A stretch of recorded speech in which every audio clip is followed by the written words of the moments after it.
Good morning, surrendered souls. Good morning. Okay, so listen, um I'm in the process of learning this thing about the power of connection and community, relationship, collaboration, love, all of those kinds of things. And honestly, those things don't come naturally to me because I'm a person who I've always been incredibly self-sufficient. I've always had to be. That is a whole separate conversation, but I've always been so self sufficient. And I've always had it in mind that connection and collaboration and all of those things come from a place of I can't do that thing on my own, so I need somebody else to pour into me in order to make this thing happen. And typically what I would do is I would have that kind of collaboration, and grow from it. But really, I would have in the back of my mind, how can I become more self sufficient? Here's another opportunity for me to grow so that I don't need to lean on somebody, wait on their time, all of that kind of stuff. Now, what's the point of this particular video here? So, today I've come to an understanding that collaboration and connection is less about that a person needs the actual act that they're collaborating on, and it's more about the energy of community connection, and it's more about that energy of collaboration. I think it comes back to what I was saying a couple of days ago. I did the video around mindset, the mindset of when you're using money and circulation versus spending. And I think it's a mindset thing again. And I think this is where I'm being told or being reminded that mindset is everything all the time, everything all the time. So I recently came to the end of my work. I used to work for a particular school improvement company in Birmingham, and I don't work for them anymore. I'm not on their payroll. I do still work with them. um I still deliver, they still contract my company to deliver bits and pieces, but I'm not on the payroll anymore. And so when I was coming to the end of that piece, a group of head teachers in a particular meeting had got a lovely, beautiful, lovely gesture, given me just these wonderful flowers.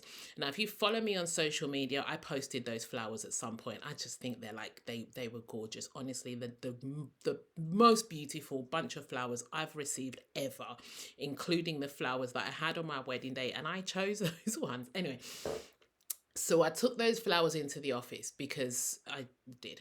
And one of my colleagues had said, those are wonderful. If you want, when they begin to wilt, I'll help you turn them into potpourri. So, like the dried flowers with lovely smell and stuff. And I was like, yep, yep, beautiful. Love that. Lovely gesture. Now, this morning, when I looked at those flowers, they're beginning to wilt.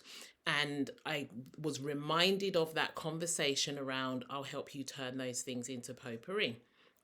So I started taking the flower heads off. Some of them had wilted so much that they're just not salvageable, I would think, and some of them still salvageable. So as I'm going through the process, I thought I don't need her to do that. I don't need her to do that. I can work out, like, there's such thing as YouTube. Hello, where are we? There's such thing as YouTube. There's such thing as internet. There's such thing as find out for myself how to turn my flowers into potpourri. I'm sure it's possible. And the thing is, I absolutely can. But it was in that moment that I was reminded that it's not that I couldn't do this thing myself. Her offer of helping me turn those flowers into potpourri, in my mind, is less about you don't know how to do that, Nadine, and it's more about an offer of exchange of loving energy. And I thought, if I don't, my mum used to say, you it's selfish if you don't let people help you, and I'd never understood that concept until right now, this moment, because it's not that I need the help, it's that she wanted to offer that help. It's that there's an exchange of love and compassion here, that it's more about the connection we create and the reminder of the oneness, and the connection around empathy, and all, there's a whole host of other things. And yes, I could keep myself in my own separate little bubble, and I can keep my ego happy by satisfying it with another thing that I've learned to do myself. And I absolutely could. And it's not that I couldn't do that, but actually, I probably could get a lot more from just allowing somebody to reach out and pour into my life in a way that I don't need, but perhaps they do.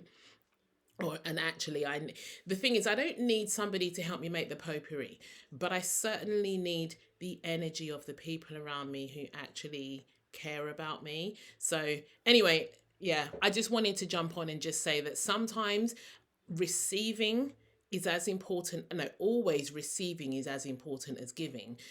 But even if you could do it yourself, it doesn't mean you must do it yourself. And I guess there's the difference there between um, somebody offering and then you asking, right? So it might be that I'd looked at those flowers and thought, gosh, I would love to turn those things into potpourri, and I know that Kath knows how to do that. Maybe I should go and ask her that question.